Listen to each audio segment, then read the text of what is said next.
2026년 봄 시장은 다시 움직이기 시작했습니다.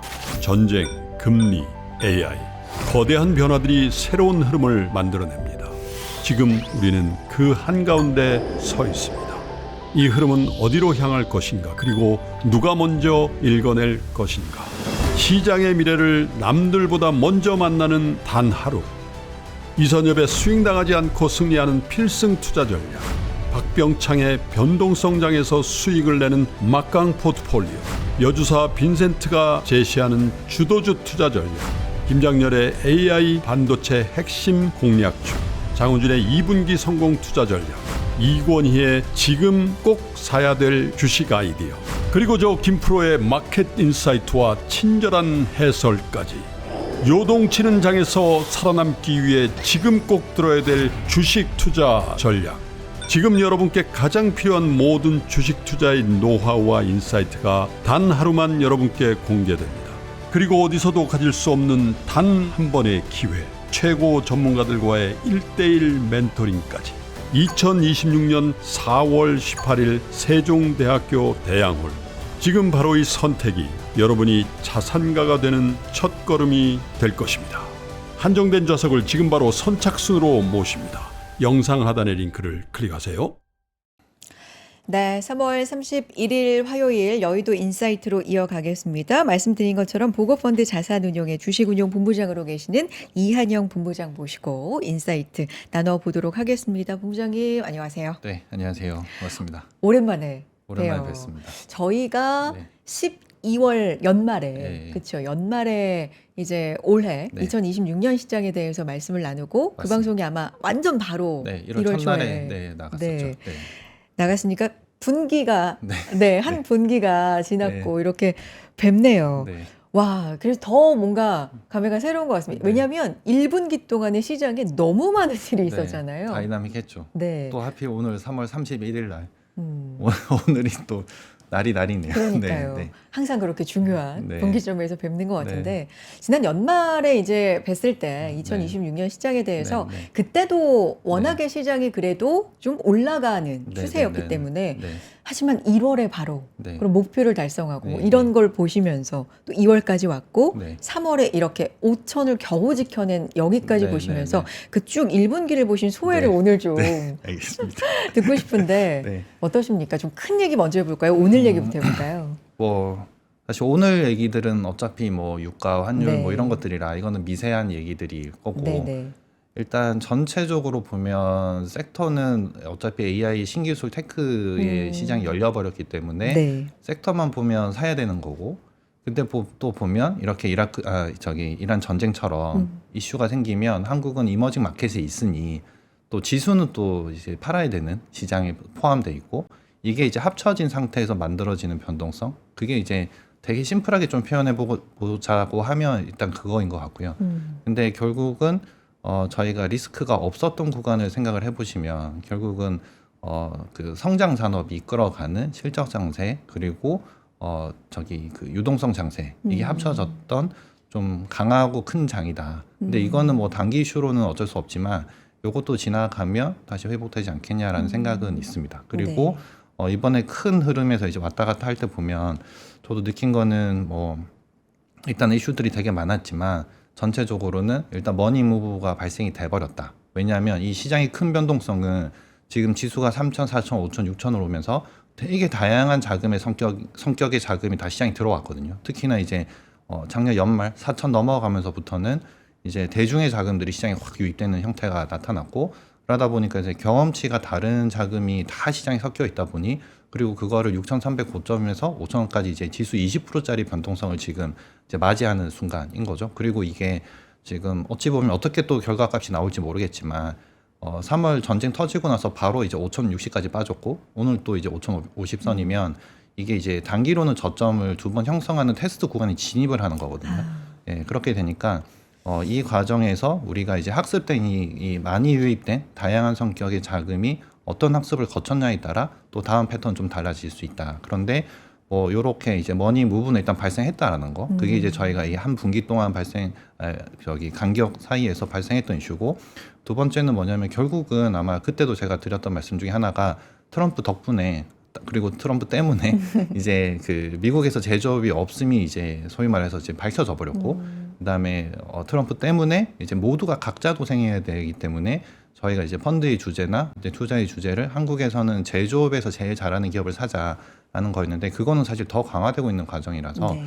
그리고 이거는 뭐 나중에 뒤에서도 말씀드릴 수 있겠지만 혹시 뭐 중동 정쟁으로 인해서 결국은 재건 수요의 핵심이 또 한국 제조업이 또 부상이 될 거라 뭐 그런 측면에서 보면 뭐 사실 그 전체 큰 틀에서 시장은 되게 혼란스럽고 지금 사실 많이 빠지니까 공포스러운 거 맞지만 그래도 이 내면에 숨겨져 있는 내용에서는 각자 도생의 큰 컨셉, 그러니까 각자 도생 상에서의 제조업의 큰 컨셉은 결이 바뀌지 않을 것 같다. 이제 그렇게 뭐 말씀을 좀 드릴 수 있을 것 같습니다. 네.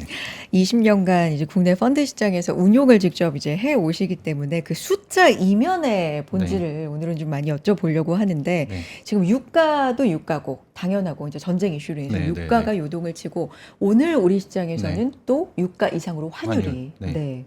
굉장히 시장을 좀 흔들리게 했다. 네. 그 숫자를 보시면서 그 이면에는 어떤 얘기가 좀 숨겨져 있는지 뭐 이런 해석들도 좀 궁금한데 네. 오늘 자료도 여러 개 좀 갖고 예, 오셔서 이런 네. 부분들도 적절하게 네. 좀 보여주세요. 예, 알겠습니다. 일단 좀 되게 심플하게 환율은 일단 오늘 하필 이게 하필일 수도 있는데 오늘 추경이 이제 26조 원 정도가 추경이 나왔죠. 그러니까 좀 더 원화의 약세 요인 이게 발생을 해버린 거고 네. 그러니까 지금 외국인의 매도 흐름을 좀 보면 사실 올해 연중으로 지금 70조 정도 순매도가 나왔고 근데 3월에만 지금 40조가 매도가 나왔거든요. 그리고 3월 40조 매도 중에서도 20조가 최근 일주일입니다. 딱 23일부터. 그러니까 그 사실 저희가 20일까지만 놓고 보면 사실 매매를 안 하고 가만히 있는 게 결국 위너였다가 되는 형태가 이제 3월 20일까지 발생했었죠. 왜냐하면 흔들렸지만 주도주들은 전부 다 고가를 다 회복해 버렸었으니까. 근데 딱 지난주에 이제 이게 장기화 이슈로 진행이 되니까 고유가 더 갈 것 같고 전쟁은 빨리 안 끝날 것 같고 트럼프가 이제 4월 6일 날까지 끝내겠다고 말하면서 일단은 한번 이게 진화시키는 형태가 나오긴 했지만 이제 이 말에 대한 신뢰도가 좀 떨어지기 시작하고 그쵸. 그런 과정이 벌어지니 유가는 더 올라가고 그다음에 환율은 더 이제 튀기 시작하는 형태가 나왔습니다. 그런데 엔화와 환율을 보면 그래도 이제 달러 N이 160에서는 멈추거든요. 더 그건 뚫고 가지는 않고 있거든요. 근데 한국만 지금 1,530원대를 뚫어가 버렸거든요. 그래서 단기로는 이제 추경 때문에 그러니까 정책을 쓰는 이유는 다르지만 추경을 한 이유는 다른 것 때문이지만 이 비상 위기를 해서 어쨌든 정책적인 이반자들이 할 수밖에 없지만 근데 단기로는 이 이슈로 이제 단기 이제 환율을 좀 슈팅한 구간이지 않냐라는 생각이고요. 그래서 외국인 매도 수급이랑 그다음에 지금 오늘 환이 이제 1,335원까지 갔다가 지금 제가 나올 무렵에 보니까 28원대까지 좀 빠지긴 하는데 이쪽에 약간 단기 오버슈팅을 만들어낸 거면 일단 요 정도 선에서 저희가 고점을 본 건 아닌가. 이게 환에 대한 이제 생각은 하는 거고요.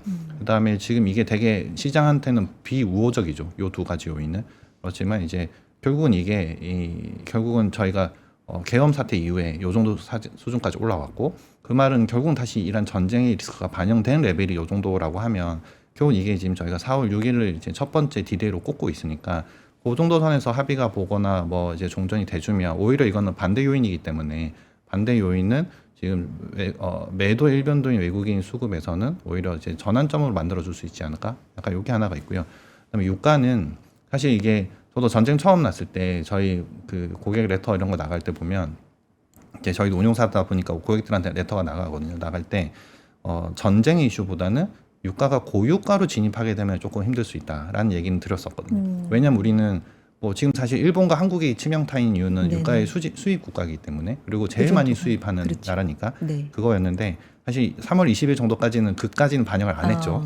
그러다가 왜 지금의 극단으로 더 반영하냐라고 하면 이제 내일부터는 4월인 거고 근데 4월 6일 정도까지 이제 합의를 보고 끝내주면 이슈가 없겠지만 그게 아니라 이게 계속 길어지면 2분기 실적에 이제 드디어 유가가 악영향을 주기 시작하는 이벤트가 시작이 됩니다. 그러니까 저희가 3월 한 달 동안 유가가 올라왔지만 사실 이제 실적에 반영하는 이슈들은 되게 제한적인 기간적인 측면에서 짧으니까 뭐 1분기 실적은 별로 이슈가 없거든요. 지금 오히려 나중에도 뭐 실적 때문에 말씀드리겠지만 1분기 실적 추가 상향 조정 가능성이 되게 높은 상황이 지금 1분기 실적이거든요. 근데 2분기가 만약에 전쟁이 계속 길어지면 이 유가가 원료로 들어가는 쪽에서 원가단에 포함되는 기업들은 뭐라도 조금씩 갉아먹게 되니까 그러면 2분기 실적이 조금 영향을 받고 그렇기 때문에 연간 실적 조정 나올 수 있는 거 아닌가라는 이제 이슈들이 생기니 이제 와서 좀 더 이제 리스크를 좀 반영시켜주는 이벤트. 그게 지금 이제 질문 주신 이제 고환율과 고유가가 왜 지금 와서 뛰는 거는 어차피 그 현상 자체는 안 좋은 건 맞으나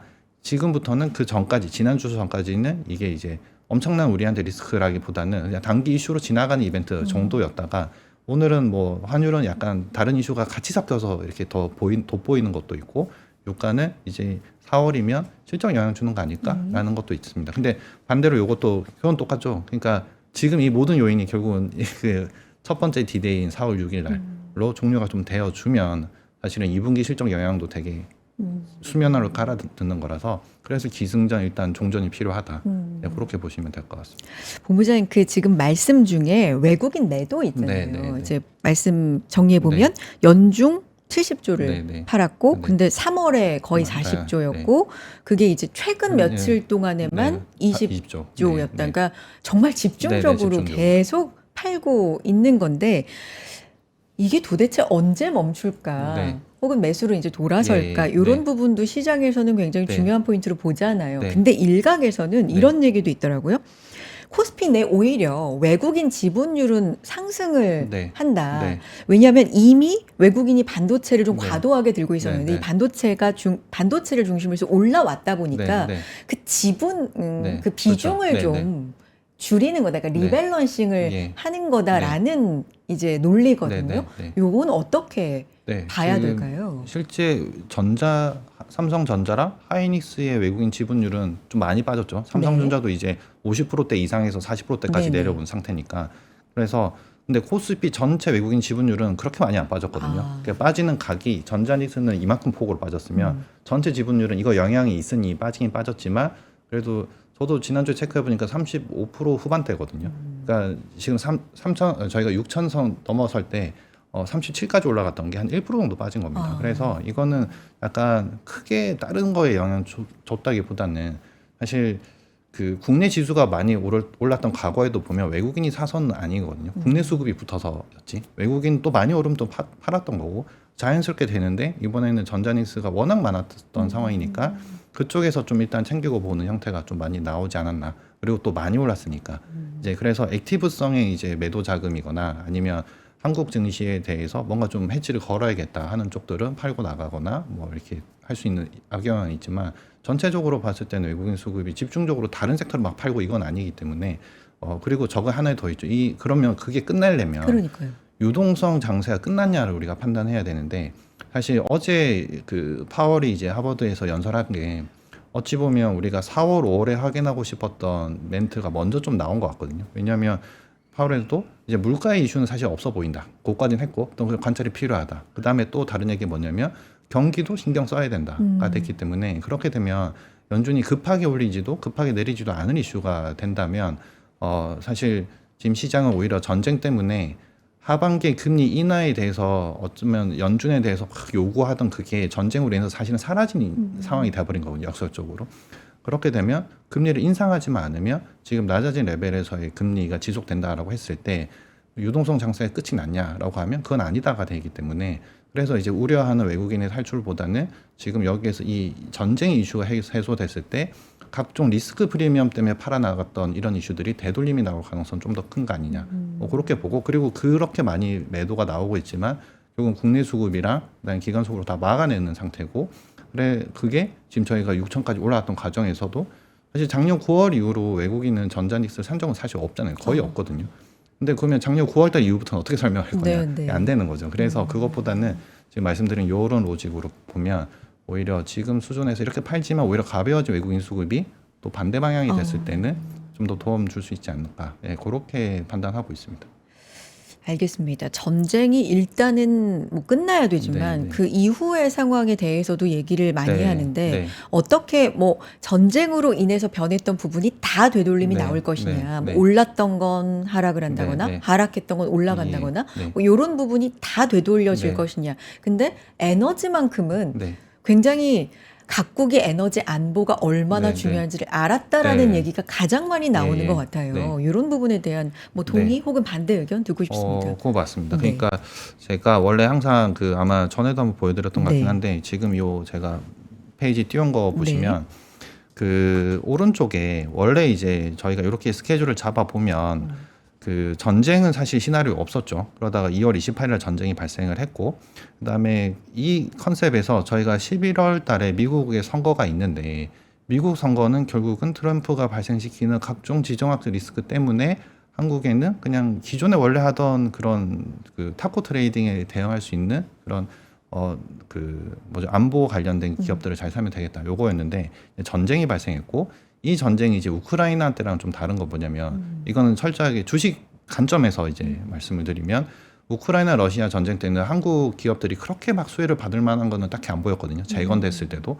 왜냐하면 재건해도 우리가 생각해서 막 찾아다녀 봤자 네. 그냥 뭐 다시 건물을 지어야 되니 굴삭기 정도였는데 이 중동은 예전에 중동이 붐 때 엄청난 그 석화 플랜트, 정유 시설, 다문화 시설 다 누가 지었냐? 한국 건설사들 다 지은 거거든요. 그래서 지금 요런 쪽에서 수혜가 당연히 하나가 더 붙을 수 있는 게 이 러시아 우크라이나 전쟁 때랑 중동 전쟁은 좀 다른 결이다. 그러니까 이 엄청나게 재고 소진이 필요했던 산업에서 이 역설적으로 전쟁 때문에 지금 재고 소진이 다 돼버렸고 그거를 만들어내는 플랜트들이 지금 다 파손이 되고 있기 때문에 이게 결국은 국내 이 제조업 건설사 그다음에 EPC 관련된 기자재 업체들한테는 기회를 준다. 그런데 그것들이 또 공교롭게 교집합으로 에너지 관련된 기업들의 부품 회사와 같은 기업들이 되게 많은 상황인 거고 왜냐하면 이게 안 되니까 그 기자재 업체들이 다 원전이나 에너지 쪽으로 다 넘어갔던 상황이었잖아요.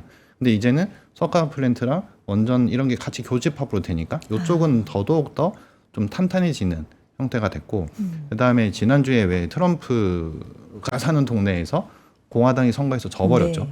그래서 이 11월 3일 날 지금 현재면 민주당에서 상하원을 만약에 독식해 버린다라고 하면 그럼 좀 더 편안하게 이제 신재생 쪽에 테마가 일으킬 수 있다라고 되는 거고 그다음에 실제 최근에 뭐 각종 태양광 주식이랑 뭐 풍력 주식도 오르긴 했는데 사실 저희가 기업들 미팅을 해보면 작년 4분기에 실적은 바닥이 통과가 된 거거든요. 왜냐하면 이 기업들도 엄청 오랜 세월 동안에 이 과잉 공급에 대해서 구조조정을 하고 있던 과정이었고 그것들이 드디어 바닥은 통과됐구나라는 거랑 그다음에 중국에서의 구조조정이 좀 더 이렇게 되지 않겠냐라는 거 더하기로 이제 중국산을 미국에서 안 쓰니까 국내의 친환경 관련된 에너지 기업들이 올해는 되겠거니라고 있었는데 이거에 이제 전쟁이 붙어버리니까 이게 저희가 뭐 당장은 전쟁이 중이니까 진행 중이니까 뭐 수주가 붙거나 그건 아니지만 시간이 좀 지났을 때 재건 수요가 이 기업들한테 붙어버리면 이건 좀 다른 게임이 될 수 있다인 거고 신재생은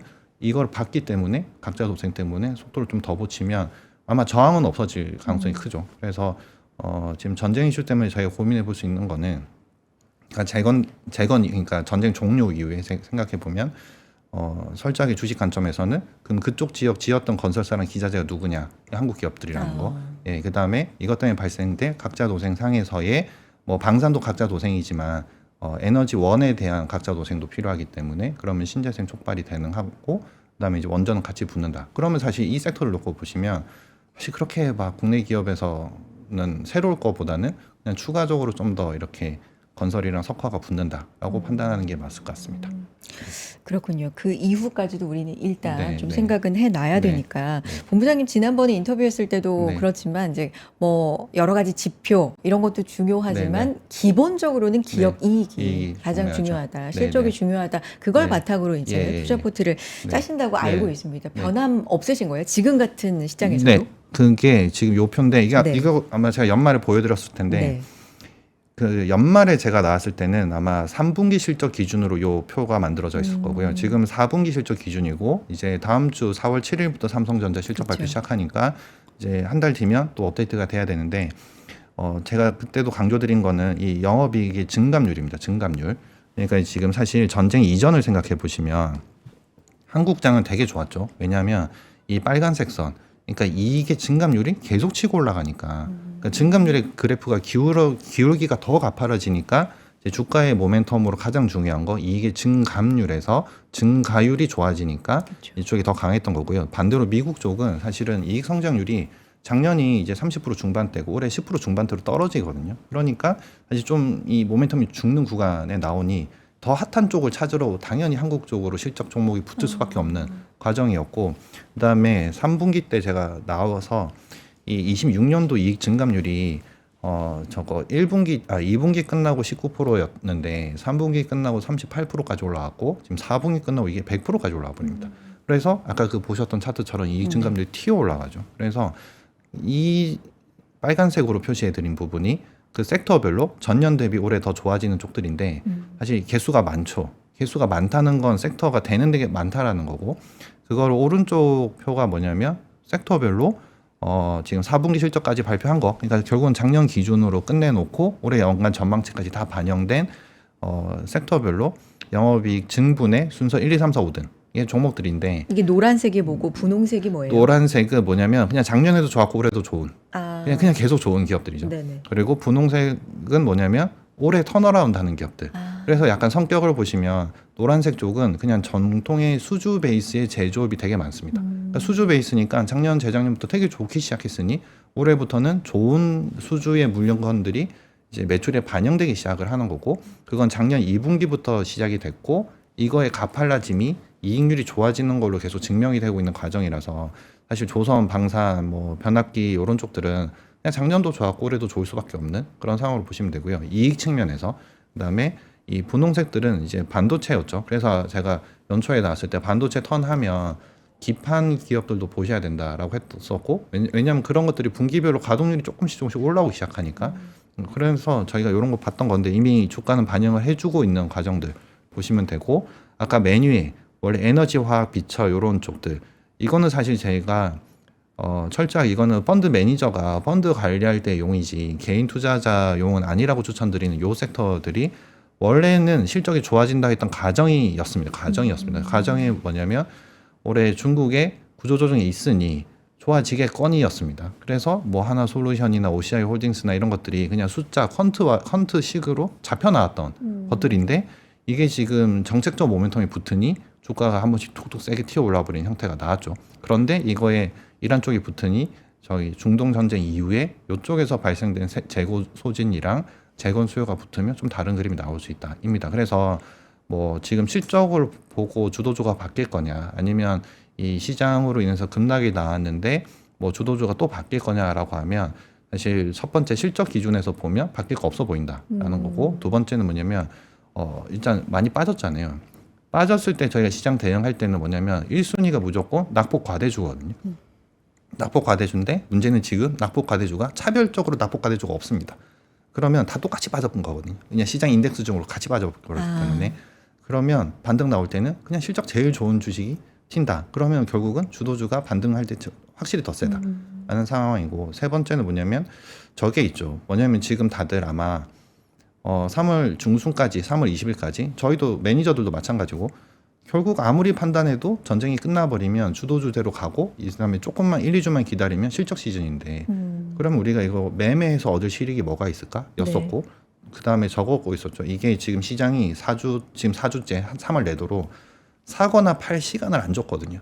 빠질 때는 갑자기 하루에 막 10% 빼버리고, 네. 그다음에 오를 때도 반대로 똑같이 나오니까 이게 사고 팔고 하다가는 다 잃어버리는 매매가 되니까 그냥 가만히 써버리는 되는 형태가 나왔는데, 이번 주는 안 그렇죠. 이번 주는 빠지는 폭이 오르는 폭, 반등 나오는 폭보다 더 커버리니까 이제 손실이 나오기 시작하는 구간이 진입이 되니까, 그러면 지금 이 5천 트라이를 하는 구간에서 이제 빠졌을 때 여기서 같이 지져야 되느냐, 그럼 그 실익이 있을까라는 것보다 이제 휴전이 뭐 어쨌든 4월 6일 날 어떻게 승부가 날 수 있는 거고, 그다음에 실적 시즌이 4월 7일부터면 지금은 여기에서부터는 팔아서 얻는 실익보다는 관망 후에 제대로 한번 물타기가 들어가든 아니면 저희가 주도주라고 생각하는 건 과감하게 매수가 들어가서 승부를 보려고 하는 이제 요 형태가 일단 전략적으로는 좀 한번 시간 지났을 때 승리할 수 있는 확률은 높지 않을까, 이제 이런 겁니다. 이건 사실 뭐 철저하게 펀드 매니저 입장에서는 네. 그렇게 말씀드릴 수 있죠.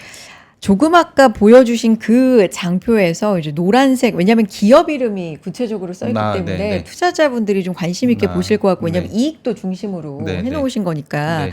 근데 얼핏 보면 물론 차이는 있습니다. 네. 근데 노란색 기업들이 네. 대체적으로 더 주가가 많이 상승을 했고, 그렇죠? 네, 네. 그러면 분홍색은 이제 올해 좋아진 네, 올해 턴어라운드라고 좋아할 말씀해 네, 주셨는데 네. 노란색은 작년에도 좋고 올해도 좋고. 네, 네. 그럼 투자 네.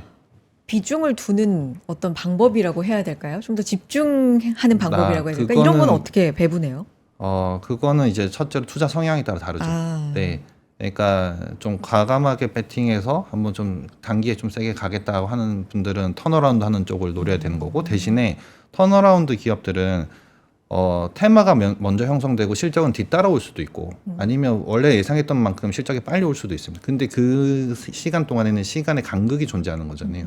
그럼 그때는 당연히 변동성이 생기는 거라서 그거를 감내할 수 있는 투자 성향이면 이렇게 할 수도 있는 거고요. 근데 그게 아니라 그냥 뭐 나는 중장기 형태로 이거 쭉 들고 가는 형태다, 그리고 그렇게 큰 리스크를 지고 싶진 않다라고 하시는 쪽들은 원래 좋았던 기업들이 계속하는 형태. 근데 문제는 지금 시장이 주도주가 사실은 삼성전자, 하이닉스, 반도체로 너무 굳건하게 돼 있는 상태에서는 원래 좀 편안하고 좋은 주식들은 중간중간 쉬는 구간에 나와버리거든요. 왜냐하면 주목이 그렇게 안 끌게 되니까. 그래서 그런 정도는 당연히 시간차, 그러니까 이러든 저러든 그 내 주식이 오르는 그 시간 차이를 견딜 수 있는 맷집이 있으신 분들은 자기 취향에 맞게 좀 이렇게 선택을 하셔야 되고, 그다음에 지금 어차피 다 빠져 있는 상태면 대장주로 이 집중도가, 그러니까 얼마나 집중을 하고 있냐가 오를 때의 회복력은 다를 겁니다. 그래서 뭐 10개를 들고 다 물려 있는 상태에서 이게 다 그냥 어떻게 보면 다 소소하게 그 순간에는 다 좋다고 생각해서 샀지만 올라올 때는 강도는 분명히 그 주도주의 능력 차이로 인해서 다를 거거든요. 그래서 어차피 터진 시점이라고 지금 리셋이라고 생각을 한다면 이제 엎어서 좀 더 집중하면 집중할 때는 그 집중력 비중으로 계좌의 수익률이 기여도가 높아지니까 이제 그렇게 대응하시는 게 사실은 좀 맞는 방법이죠. 그리고 이게 뭐 매니저들도 다 주식이 많이 밀리면 결국은 이제 저희도 리스크 관리도 해야 되고, 그다음에 반등 나올 때를 대비를 해야 되니까 반등 나올 때는 좀 더 탄력이 좋은, 그러니까 상승 주도력이 좋은 기업 쪽으로 비중을 좀 더 실어가는 형태로 이제 지금 시간을 보내야 이제 좀 더 건전하게 시장을 대응할 수 있는 방법 중에 하나다 이해할 수 있습니다. 딱 2월 말에 6,300까지 가면서 정말 네. 시장이 네, 꿈에 부풀었다가 네, 네, 네. 와 이런 일이 네. 이렇게까지 네. 갔다가 딱 한 달 만에 네. 이제 5,000을 겨우 지키는 네, 오늘에까지 온 게 네. 한 1,000 거의 200, 1,300 네, 네, 네. 요 포인트잖아요. 네, 네.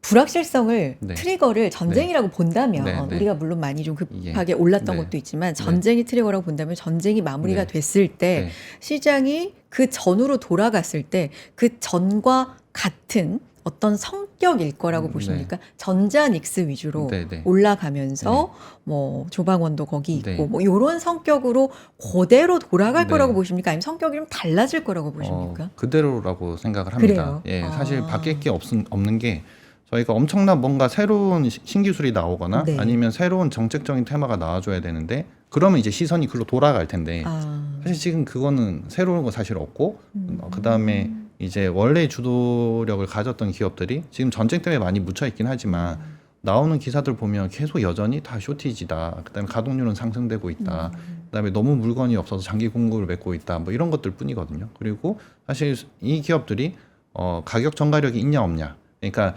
주도주는 결국은 가격 전가력이 있어야 되는데 우리한테 주도 역할을 했던 기업들은 다 모조리 다 가격 전가력이 있던 산업들이었고 그 기업들이 저게 아니잖아요. 그러니까 소비주들이 아니었지 않습니까? 그래서 지금 뭐 유가가 올라서 그다음에 지금 중동 전쟁으로 인해서 각종 이슈들이 생겼기 때문에 소비가 감소해서 뭐 안 된다, 그러니까 그 컨셉의 주식들이 아니라면 전쟁이 끝난다면 회복력 있을 때는 가격 전가력이 다시 더 부각될 거니까 뭐 주도주가 바뀔 거냐? 그건 아닌 것 같다인 겁니다. 그래서 전자닉스는 삼성전자, 하이닉스는 실적이 일단 바탕이 되고 가격 전가력이 좋은 상태니까 바로 메이크업 될 것 같고요. 두 번째는 기존에 만약에 조선방산 변압기 왔다라고 하면 이 기업들은 결국은 또 각자 조성이 더 부각됐고, 그다음에 그 사이에 또 시설이 다 부서졌으니 또 더 지어야 되는 상황인 거면 결국은 신규 수요들이 계속 붙고 있는 상황이라서 예, 그렇게 봤을 때 우리가 새로운 게 있을까라는 건 없는 것 같고요.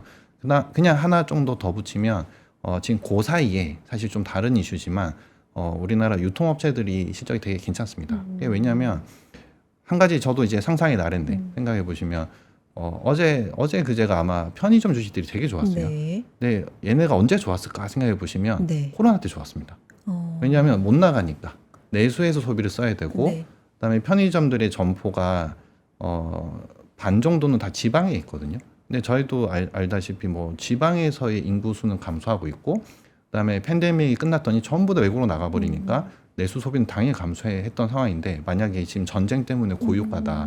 그래서 비행기 유류 할증료도 높아진다. 심지어 최근에 국적기는 뭐 가는 것까지는 알겠는데 전쟁이 지속되면 돌아올 비행기 길을 못 채울 수도 있다. 이런 이슈들이 생기잖아요, 지금. 그렇게 되면 이 조금이라도 걱정들이 많은 쪽들은 그냥 내수에서 여행 다닐 가능성이 크고 그러면 당연히 내수 소비는 활성화되고 그다음에 이 와중에 원래 점포들은 조금씩 늘리고 있었는데 기존적 성장률이 안 나오던 편의점들이 나오기 시작했거든요. 근데 그거의 이면은 지금의 이슈라기보다는 그냥 계절이 좋아졌다. 예, 그거 하나랑 이제 한국의 계절이 좋아졌기 때문에 국내 여행하기 좋아졌다 하나랑 두 번째는 캐대언 이후로 인바운드 수요가 계속 늘었고 외국인들이 중동이나 유럽을 이제 조금 꺼려하면 아시아 쪽으로 올 텐데 아시아 쪽에서 캐대언 때문에 관광의 명소가 된 한국이 좀 더 수혜받을 수 있다라고 본다면 인바운드 관련주들이 한번 주식이 좋긴 좋았는데 뭐 장기적으로 좀 좋아질 가능성이 좀 커졌다여서 뭐 기존 주도주가 바뀌거나 시장 대형에서 바뀐 건 없는데 좀 더 스코프를 넓히면 유통주들이 은근히 괜찮다. 예, 그렇게 좀 판단할 수 있을 것 같습니다. 근데 단기로 무조건 일단 지금 그 유가랑 그러니까 기름이랑 환율이 원가단에 포함되는 기업들은 2분기 실적은 당연히 악영향을 받을 수밖에 없습니다. 그래서 그렇죠. 이런 쪽은 조금 빠졌다고 대응한다기보다는 빠져도 실적의 반영이 끝나야 대응을 해야 되는 영역이어서 성급히 먼저 대응해봤자 별로 좀 막 좋은 그건 아닐 것 같다. 예, 그 좋은 그렇죠. 쪽에다가 이번 네. 이슈로 네. 유통 쪽이 조금 더 네, 부각될 하나 좀 생겼다. 가능성 네. 있고 네. 그런데 뭐 환율이라든지 유가 때문에 실적에 좀 영향을 네, 네. 받는 부분들은 네. 좀 있을 수 네. 있다. 그러니까 운송 쪽들은 네. 좀 조심해줘야 된다. 예, 근데 본부장님 말씀 중에 그 삼전 닉스가 전쟁 발발 이전에 좋은 스토리에서 네. 그렇게 크게 변한 게 없다 네, 해주셨지만 그 사이에 사실 네, 이제 최근 논란이 이슈이긴 생겼죠. 하지만 네. 그렇죠. 뭐 터보컨트도 생겼고 디램 가격도 예, 예. 이제 피크다 네. 뭐 이런 얘기에다가 그래서 완제품 출하량이 굉장히 줄어든다. 그러니까 좋은 얘기 뭐 피해 효과 진짜 가격 계속 네, 네, 오르고 네. 이게 전가될 것 같고 실적와 계속 올라가고 이거하고는 좀 다르게 좀 걱정거리 좀 쌓여 있는 네, 상황 네, 네. 같아서 이 그래서 부분은 지금 어떨까요? 사실 제가 요즘에 좀 말씀드리는 것 중에 네. 하나가 반도체가 이제 세 번째 논란에 직면했다라고 아. 이제 말씀을 드리는 게 첫 번째는 당연히 딥시크였고, 근데 저는 이번에 이 터보 퀀트 이슈도 뭐냐면 그 성장 산업에서 발생할 수밖에 없는 성장통. 그러니까 이게 성숙기의 산업에서는 신기술이 나오면 끝나는 거죠. 근데 그게 아니라 성장하는 산업에서는 당연히 이게 그 공급이 딸리니까 수요처에서는 그거를 뭔가를 계속 만들어내야 되는 거고, 그러다 보니까 나왔던 이슈긴 한데 사실 이거는 주말 사이에 이게 메모리를 잡아먹는 게 아니라 메모리에 올려지는 캐시의 그 속도를 좀 낮춰주니까 좀 부하를 적게 해준다. 이것까지는 하면서 지나간 것 같거든요. 근데 첫 번째 딥시크 이슈 지나갔고 두 번째는 이제 오라클 이슈였었고, 그러니까 돈이 없는데 짓고 있는 거 아니냐 요거였었죠. 그래서 딥시크는 그냥 넘어가고 제가 그 오라클 이슈 때문에 이거를 보여드리면 네. 그 이건 그냥 직관적으로 계속 본 겁니다. 뭐였냐면 그러면 IT 버블 때 비교해가지고 IT 버블 때는 요거였죠. 미국에서도 GDP 대비 이제 IT, 그러니까 지금 제가 AI로 표현드리긴 했지만 IT에 투자했던 비중이 2.2 정도였고 지금 근래는 요 1.5 정도입니다. 그래서 그때와 비교해 보면 GDP 대비 집중도는 좀 떨어져 있는 상태죠. 인 거고요. 두 번째는 뭐냐면 이거가 가장 큰 핵심인데 캐시플로우, 그러니까 돈을 벌어 들이는 거 대비 캐펙스 투자를 얼마를 했냐인 건데, 이 IT 버블 때는 저거였잖아요. 인텔, 시스코, 야후, IBM 요런 이 회색 선으로 제가 해놓은 거. 이 IT 버블 때는 100% 넘어갔거든요. 그래서 돈을 버는 것 대비 100% 이상까지 쓰면서 지었습니다. 그러니까 공급 과잉이 한 번에 확 와버렸던 거고, 그리고 이 당시에 저희의 핸드셋의 최종 수요는 뭡니까? 그러니까 IT의 최종 수요는 핸드셋이었죠. 그래서 그냥 통신 쫙 깔아버리고 핸드폰 깔기 시작하면 그냥 끝. 그냥 이거였죠. 근데 이제 세월이 지나서 이제 AI 데이터 센터 시대가 왔고 지금 이 엔비디아, 구글, 메타 뭐 이런 기업들 쭉 보시면 캐시플로우 대비 캐펙스는 60% 수준입니다. 그래서 그 정도의 수준이 아니라는 거죠. 그리고 지금은 당연히 엄청난 수요를 빨아들이고 있으니 이걸 지어갈 수밖에 없는 장치 산업이 된 거라 저희가 이렇게 생각하고 있는 과정이어서 두 번째 이슈인 돈이 없는 그러니까 오라클 때문에 발생됐던 돈이 없는데 IT 버블처럼 버블 논란하는 거 아니야? 약간 요거는 또 지나간 것 같고요. 이번이 이제 마이크론이 실적 발표하면서 보여준 이제 몇 가지 이슈였죠. 그러니까 구글의 그러니까 터보 퀀트도 그 시점에 딱 나오긴 했는데 이제 마이크론 실적 발표하면서 저희 영업이익률이 여기서 더는 안 될 것 같아요. 그 한마디. 이제 빠진다고는 안 했죠. 근데 81% 이상 안 될 것 같아요. 너무 잘 얘기했던 거. 나온 거잖아요. 왜냐하면 저희가 엔비디아 실적 발표할 때 관전 포인트 뭡니까? GP 마진 몇 프로 나오지? 였죠. 그리고 GP 마진 70 몇 프로 나오면 와 너무 잘 나온다 인 건데 이게 지금 계속 올라가니까 이제 그러면 80% 90%를 요구하던 시각에서 보면 마이크론이 이제 마진을 여기서 더 뽑기는 조금 힘든데요라고 얘기해 버리니까 끝난 거 아니니라가 되니까 이제 그러면 이익률 피크 약간 이렇게 되면 과거의 패턴은 이익률 피크가 나오면 수요가 끝났다.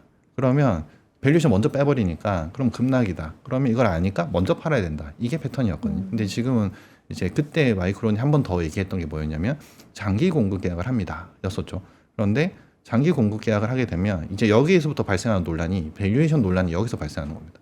뭐냐면 핸드셋을 팔고 그 기존에 저희가 PBR 밴드로 PBR 밸류에이션으로 이제 삼성전자, 하이닉스의 그 반도체 기업들을 밸류에이션 해줬던 이유는 뭐냐면 짧은 사이클을 바닥에 사서 고점에 잘 팔고 나와야 되니까 이제 왜냐하면 이게 언제 끝날지 모르겠으니까 네네. 그래서 PBR로 이제 저희가 싼 가격에 잘 잡아서 조금 높아지면 팔고 나오는 형태였는데 장기 공급 계약을 맺게 되면 저희가 이제 드디어 모델링이 가능해지죠. 이익이 추정치가 가능해지는 상황이니까 이익이 추정이 가능해지면 드디어 이익 성장의 소위 말하는 이익 성장의 퀄리티를 평가해 주자. 그렇게 되면 뭐가 되냐? 퍼가 이제 적용이 되는 거죠. 그래서 이 표를 보시면 이게 지금 26년이랑 27년 기준으로 제일 왼쪽 삼성전자, 그다음 하이닉스, 여기 마이크론입니다. 요 기준 순서대로 이렇게 영업이익 전체 규모를 보시면 이런 레벨인데 그럼 우리가 지금 왜 그 ADR 때문에 논란이 아니라 그 ADR을 상장해서 미국 가서 그 마이크론 재평가 받자 이거는 저는 순서가 바뀌었다고 생각하거든요. 실적이 좋은 걸로 입증하고 이제 PBR 밴드에서 퍼 밴드로 바꿔놓고 ADR 상장시키면 미국 증권거래소 그러니까 증권거래위원회에서 기준을 통과시킨 상장 기업이 되는 하이닉스가 되기 때문에 이거는 외국인 BM 펀드들이든 기존의 ADR 그러니까 미국 증권거래소 그러니까 SEC의 기준을 통과하지 못한 기업들을 이제 못 사는 펀드들한테 제약이 풀려버리는 조건이 돼서 그거는 사실 큰 이슈는 아닌 것 같고 그거는 순서가 좀 바뀌었다고 저는 생각하는 거고요. 실적이 이렇게 나오고 장기 공급 계약을 맺으면 마이크론 장기 공급 계약 맺는다 했고 삼성전자 하이닉스도 조만간에 나올 것 같고 그러면 이게 실적의 전망치가 퀄리티가 높아지는 근데 답보되는 형태가 되기 때문에 그러면 이제 우리가 이익이 얼마가 내년에도 얼마 나올 것 같고 내년에도 얼마 나올 것 같으니 이제 퍼로 갑시다라가 되면 다른 게임이 벌어질 수 있다라가 제 생각이고 실제 지금 최근에 다른 이제 외국계 증권사들이 이 논리를 펼치기 시작하고 있고 실제 저도 저희 펀드에 투자하려고 하는 외국 운용사들이 한국 와서 미팅할 때 물어보는 것 중에 하나가 왜 너네는 삼성전자 하이닉스를 퍼밸류를 안 주니?야 되는 그런 질문들이 있거든요. 네. 그러니까 외국계 시간 이미 바뀌고 있다인 거죠. 이게 이렇게 몇 년 나올 것 같은데 너네는 왜 아직도 소사이클 맞추는 PBR로 평가를 하니?라고 되는 거고 그렇게 졌을 때 저희가 이렇게 레벨을 보시면 이렇게 마이크론보다 압도적으로 높은 영업이익을 보여주는 삼성전자 하이닉스 그다음에 저희가 그 단적인 예가 있죠. 멀티플을 더 세게 줬을 때 어떤 일이 벌어지느냐 여기서 이제 텐베거가 나오는 거거든요. 그래서 제가 시대 일등조 맨날 얘기하면서 말하는 2년 전에 포스코홀딩스가 역사적 신고가를 냈습니다. 네. 왜냐하면 리튬 강산 가지고 있다 이 한 방에 이익은 오른 적이 없습니다. 이익은 20년 동안 오른 적이 없습니다. 근데 이거 한 번으로 밸류에이션 세게 줘버렸죠. 그리고 올해 단적인 예가 뭡니까? 현대차였죠. 현대차 이제 자동차가 아니라 로봇이야 로봇. 하는 순간에 전통의 자동차는 이제 도요타 퍼 11배, 10배. 그다음에 샤오미 같은 약간 중급은 15배. 샤오펑 같이 찐으로 하는 쪽들이 20배. 그러니까 이제 10배 주면 50만 원이고 뭐 15배 주면 70만 원대고 뭐 20배 주면 100만 원. 이런 식으로 이제 레포트 나와 버리는 형태가 됐는데 그러면 전자닉스는 여기에서 왜 퍼밸류 못 주가가 되는 거죠. 그래서 이게 지금 아직은 다들 동의 안 하는 분도 네. 되게 많고 그다음에 동의하시는 분들도 생기기 시작했고 그래서 지금 요 시각이 이제 중첩되는 구간이 지금인데 계속 한정없이 끝없이 올라가던 디램 가격까지 멈추기 시작하니까 이거 끝난 거 아니니가 되는 건데 사실은 이게 뭐 이게 뭡니까 그 제약이 아니잖아요. 제약 업체는 사실 소위 말해서 물장사는 마진율이 사실 GP 마진율 엄청 높거든요. 90% 이상이거든요. 근데 이거는 장치가 필요한 제조업인데 제조업한테 90% 이상의 그런 영업이익을 요구하는 건 불가능하죠. 그건 너무 욕심이다인 거라서 저는 70%대만 계속 유지를 시켜준다라고 하면 정말 잘 나온 거 아닌가 하는 생각입니다. 그래서 우리가 계속 앞에서 보여준 여기 보시면 엔비디아도 영업이익률 24년, 25년 쭉 해서 60% 중반대까지 꾸역꾸역 올라가는 과정이거든요. 그러니까 이거에 대해서 지금 너무 급하게 삼성전자 하이닉스 반영할 필요가 없다.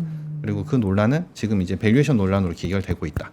근데 이거 되면 사실 좀 한국의 대장주들이 좀 바뀌니까, 그러니까 대장주에 대한 평가가 바뀌는 거니까 이러면 사실 지수 레벨업으로 밸류업으로 만들어놨던 지수의 상승세에서 뭐 대장주들이 이끄는 펀더멘탈 장세로 바뀔 수 있지 않을까? 그리고 그리고 금리를 인상시키지 않는 유동성 장세가 유지된다면 뭐 사실 시장에 돈은 많고 어제 오늘 빠져도 사실 테마되고 실적되면 네. 주식이 오르잖아요. 네네. 그래서 사실 괜찮다라고 생각은 합니다.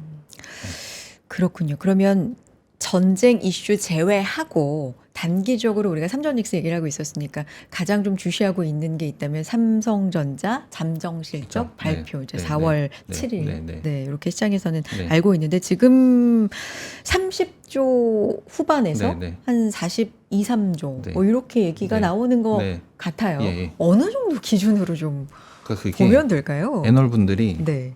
여기에 제가 26년에 이 하이닉스 기준으로 보시면 적어놨으니까 영업이익 69.3으로 지금 돼 있습니다. 4분기 실적 끝나고 나서. 근데 최근에 한 72, 3%까지 올라가죠. 근데 이거 3분기 실적 끝나고 나서 애널 분들 추정치 53이었거든요. 모른다는 거죠. 네.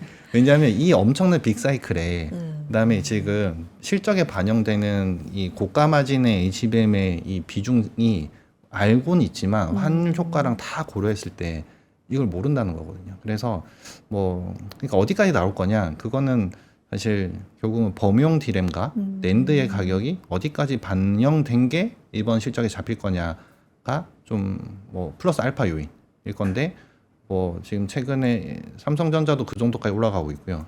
하이닉스도 32, 3조까지 올라가고 있는 거 보면 뭐 삼성전자야 파운드리도 있고 낸드도 있고 이런 것들이 또 개선되고 있다 하니 알파는 있을 것 같은데 사실 너무 눈높이 막 엄청 높여놓고 있는 것보다는 이렇게 그러니까 영업이익률이 50%에서 60%, 60%, 70% 이렇게 단계별로 올라가서 쭉 유지될 수만 있으면 그런데 실적 나왔을 때 논란은 계속 있을 겁니다. 뭐냐면 3분기를 영업이익률 피크로 다 잡아놓고 있어요 지금. 왜냐하면 4분기는 플랫으로 주거든요.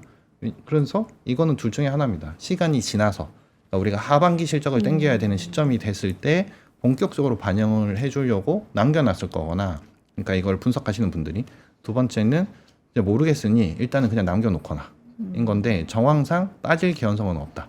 그러니까 그 정황은 뭐냐면 저희도 기업 미팅을 계속 하니까 반도체 가격이 전혀 안 빠지고 장기 공급으로 넘어가려고 하고 있는 상황이고 그다음에 신경 안 썼던 낸드가 치고 올라가고 있고 아마 영업이익의 그로스 상으로는 두 회사 다 디램보다 낸드가 더 그로스 상으로는 더 세게 올라올 거거든요. 그러면 이게 플러스 알파인데 영업이익이 여기서 빠질까? 지금 요 숫자들은 낸드나 이런 건 반영 안 됐을 텐데 그리고 환율이 지금 1,500원까지 와서 유지되는 거는 반영 더 안 돼 있을 텐데 그래서 이제 그런 정황으로 보면 이 이익률의 피크가 3분기로 전망되고 있으니 지금 먼저 팔아야 될 논리는 좀 성급하다. 예, 그리고 최근에 시장이 많이 빠져서 얘도 많이 빠졌지만 그거는 외국인 수급이 여기 집중되어 있었고 한국 지수가 지수로는 이머징 마켓이지만 이제 섹터로는 보면 반도체 같은 건 좋은 거니까 그거에 있어서 일단 이머징 마켓에 있는 걸로 영향을 좀 한 그쪽 영향. 근데 이거는 종전되면 아까 말씀드린 그런 로직으로 환이나 수급이 뒤바뀔 수 있기 때문에 오히려 가벼워진 건 더 나쁘지 않다. 이렇게 보고 있고 저는 또 ADR 상장을 한다고 하니 이제 그게 뭐 사실 큰 의미라기보다는 아까 말씀드린 대로 그 미국의 기준을 이제 충족시킨 상장사가 된다. 이제 요게 나중에 외국인 수급을 어떻게 불러올 거냐. 이제 요게 이제 하나의 더 관전 포인트. 예, 그렇게 보고 있습니다. 이렇게 뭐 5천도 겨우 지켜내고 힘든 시장을 보낸 날 이렇게 미리 앞서 나가서 얘기를 하는 게 맞을까도 싶지만 네. 사실 미리 좀 생각을 해봐야 되는 부분이 네, 있으니까. 네. 왜냐하면 또 본부장님이 삼전 닉스 중심으로의 시장 주도 상승이 만약에 이 모든 좀 네, 부정적 네. 이슈가 마무리가 되면 네, 네. 또 재현될 것이다라고 네, 해주셨으니까. 네. 근데 그 각도 측면에서는 네. 좀 완만해질 예. 가능성으로 보십니까? 어떻게 보십니까? 왜냐면 6,300을 갔다 우리가 왔잖아요. 그러니까 6,300까지는 저희가 지수 밸류업으로 그냥 PBR 2배까지 한 번에 보내자 네. 약간 이런 게 같이 붙었고 그다음에 5,500 이상에서는 그냥 대중의 자금이 ETF 수급이랑 같이 확 들어와 버렸기 때문에 약간의 오버슈팅은 된 감은 있거든요. 근데 일단 지수의 강도는 한번 이렇게 세게 한번 충격을 받고 나면 다지고 가는 형태가 나올 거라서 V자로 급격한 반등보다는 지금 요 현재 기준에서는 이렇게 약간 W 형태로 좀 다지고 가면서 실적을 확인하고 가주는 그런 상황이 될 것 같아요. 그러니까 딱 두 가지 생각하시면 되죠. 뭐냐면 주식이라는 게 결국은 실적과 실적은 펀더멘탈이고 그다음에 멀티플. 이거 멀티플은 이제 밸류에이션 어떻게 주냐인 건데 지금 사실 그 이번 3월달 하락을 잘 보시면 결국은 2월달 상승폭 다 뱉어낸 거거든요. 그러니까 1월달 그냥 종가랑 비슷한 상황인 거죠 지금. 그래서 지금 어쨌든 보면 YTD 올라와 있긴 하지만 2월달에 너무 급하게 다 반영해줬던 거를 한 번에 좀 뺐다라고 생각을 해보면 요 언저리 선에서 이제 이 밸류에이션과 이 펀더멘탈의 이 기준이 바닥을 잡아주지 않을까인 거고. 그게 만약에 1월 종가 수준이 지금 수준이기 때문에 그래서 여기서 가능성은 좀 더 저점 테스트 구간이 있을 것 같다. 그러면 여기서 반등이 2월달, 1월달처럼 다이나믹하게 바로 칠 거냐? 그것보다는 이제 확인하는 과정을 실적을 거치면서 갈 거기 때문에 그럼 실적 시즌은 4월 한 달 내도록 있는 거고 그다음에 요 사이에 휴전에 관한 각종 여진들 그다음에 휴전이 또 안 될 수도 있는 거니까 그래서 속도면은 너무 급하게 보시는 필요는 없고 그래서 지수보다는 바텀업에서 이 주도 역할 계속 할 수 있는 종목들이 역할을 해줄 때까지 계속 모아가는 형태가 초단기 대응인 것 같고 그게 조금씩 확인되면 속도는 그쪽에서 먼저 낼 거니까 그렇게 되면 어차피 이것들이 대형주기 때문에 시장의 지분율이 벌써 40% 되는 두 회사니까 그렇죠. 예, 그 종목들이 움직이기 시작하면 지수는 그때서야 좀 가볍지 않을까인 겁니다. 그리고 뭐 질문하신 대로 그래도 이 주식들의 기회가 좀 높지 않을까요는 결국은 밸류에이션 평가에서 확 바뀌어버릴 수 있다. 밸류에이션 바뀌는 순간부터는 되게 가벼울 수 있고요. 그게 밸류에이션을 안 주면 실적으로 가야 되기 때문에 그러면 조금 천천히 수 있을 것 같다. 그러니까 심플하게 삼성전자 퍼 8배, 하이닉스가 지금 5배, 근데 시장 퍼가 요즘에 빠져서 한 8.5배, 그럼 시장까지만 좀 줘보자 이렇게 해버리면 좀 다르게 되거든요. 그러니까 지금 지수 밴드도 PBR 8배, 지금 정도 선, 그다음에 퍼 10배, PER로, 그러니까 10배, 이렇게 왔다 갔다가 지금 이 최근 저희가 한 달 동안 봤던 레인지거든요. 그러면 뭐 그 정도까지만 준다고 했을 때 이 두 회사의 밸류에이션이 비싸냐라고 하면 안 비싸 보이니까 싸 보이니까 예, 그게 이제 결국은 지금 충돌하고 있는 과정인 거고요. 충돌했을 때 어느 쪽으로 위너가 선정되냐에 따라 속도가 빨리 갈 거냐 아닐 거냐는 정해질 것 같습니다. 네. 이렇게 소위 네. 굉장히 간단한 말로 네. 불확실성이라고 하잖아요. 네, 네. 전쟁 이슈, 네. 뭐 무슨 결정이 내려질지, 네, 누가 네. 어떤 말을 할지 아무도 모르는 네, 네. 예측이 불가한 이런 상황에서 네. 우리는 3월 한 달 너무나 큰 충격으로 네. 그리고 급등락이 너무 심했습니다. 네. 네. 요런 장에서는 어떤 전략이 유효합니까? 왜냐하면 사자니 더 네. 떨어질 것 같고 네.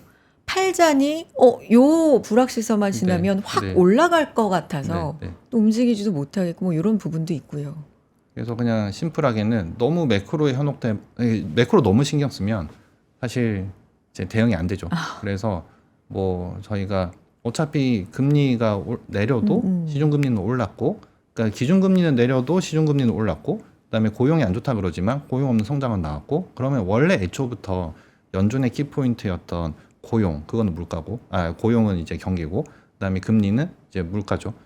요 두 개는 시장의 키가 아니었기 때문에. 그러면 요게 핵심이 아니다라고 전제를 깔고 그러면 지금 전쟁 전후의 가격 레벨을 보시면 어떤 게 전쟁의 리스크 프리미엄일까 그 정도만 판단해 보시고 그게 이제 제거된 가격대다. 그러니까 개별 종목으로 보유인들이 가지고 있을 때 그걸 어떻게 라고 판단해요? 하면 이제 일단은 지금 제일 심플하게 제가 말씀드린 거 그러면 1월 종가 2월 상승포 지금 3월 토해낸 거 요 언저리 그러면 그 전 1월 달 기준으로 봤을 때 거기서는 계속 수급적이든 아니면 뭐 실적적이든 뒤로 가는 게 아니라면 거기가 이제 저점 테스트 구간에 진입하는 거고, 그렇다면 우리가 판단했을 때 계속 얘는 실적이 우상향인데라고 하면 사실은 매수로 대응해야죠. 그렇게 되면 그렇게 되는 건데 철저하게 적어줘. 아까 말씀드린 그냥 여러 개 나왔던 단어 중에 하나지만 가격 전가력, 그래서 실적 계속 좋은 거, 테마만 있는 거는 절대 사시면 안 되죠. 요럴 때는. 그러니까 실적이 좋아서 밸류에이션 더 줄 수 있는 거를 사야지, 실적은 없는데 밸류에이션만 갑자기 확 당겨놓고 보면 사실 빠져도 할 말 없거든요. 왜냐하면 평가 끝났어 이렇게 되는 순간이니까. 그래서 그런 거를 굳이 막 테마가 형성돼서 지금 시세가 좋은 주식을 사시면 안 되고, 지금 오히려 뭐 지금 오르고 있는 거 오히려 걱정해야죠. 왜냐하면 이렇게 안 좋은데도 왜 이 주식은 오를까? 근데 봤는데 실적은 없고 오로지 테마였다. 그러면 기대감만으로 오른 거니까 잘 먹었을 때는 사실 챙겨야 되고, 대신에 좋은 주식들은 지금 가격 매력을 제공하고 있으니 이럴 때는 이제 사실 대응이다. 근데 이제 문제는 전쟁을 모르겠다가 되면 둘 중에 하나죠. 관망하고 4월 6일 어쨌든 디데이니까, 왜 4월 6일 디데이냐? 일단 1차적으로 트럼프 말을 한 게 있고, 두 번째는 예산 증액에 대해서 이제 그 의회에 올리는 그런 시점이 지금 4월 7일 언저리쯤 이렇게 되니까 사실 트럼프 입장에서는 날짜가 정해져 있기 때문에 그럼 그 전에 빨리 끝내고 싶어 할 거고, 그랬을 때 그런 뉴스들을 확인하고 저희가 대장주로 들어가는 형태를 취하실 거냐, 아니면 철저하게 지금 가격을 먼저 제공했다. 근데 이제 내용을 좀 확인이 필요하지만 이제 이 가격을 좀 리스크를 짊어지고 대응할 거냐, 이렇게 보면 그건 약간의 취향에서의 선택, 그러니까 투자자 본인 성향에 따른 선택일 것 같습니다. 근데 기승전 실적 나오는 주식 건드려야 된다. 기승전 실적 요거를 이제 기업이라기보다 군으로 좀 말씀해 주시면, 일단은 반도체 투톱은 좋게 보시는 거 오늘 길게 말씀해 주셔서 알았고, 그리고 뭐 앞서서 사실 뭐 뭐가 전력 있을까요? 네. 전력 관련된 전력. 기업들. 어차피 이게 다 지금 한 통이기 때문에, 왜냐하면 AI 때문에 필요로 하는 반도체, 이걸로 인해서 필요로 하는 전력, 그다음에 이거에 더해서 이 각자 도생의 컨셉 이 같이 붙어버렸기 때문에, 그래서 제일 심플한 어차피 안 바뀔 주도는 AI와 전력기기 이쪽일 것 같습니다. 반도체, 전력, AI. 네. 어차피 반도체가 AI 쪽이니까. 그렇죠. 이렇게 한번 보도록 하겠습니다. 공교롭게 1월 전략을 한 해 또 짚어주셨고, 분기 끝나고 이렇게 또 나와주셨는데, 4월을 어쨌든 전쟁 그 국면에서 이제 맞이하게 됐기 때문에 3월 워낙에 큰 충격을 받았고, 전략 좀 요약해서 마지막으로 한 말씀 남겨주시고 또 다음에 뵙도록 하겠습니다.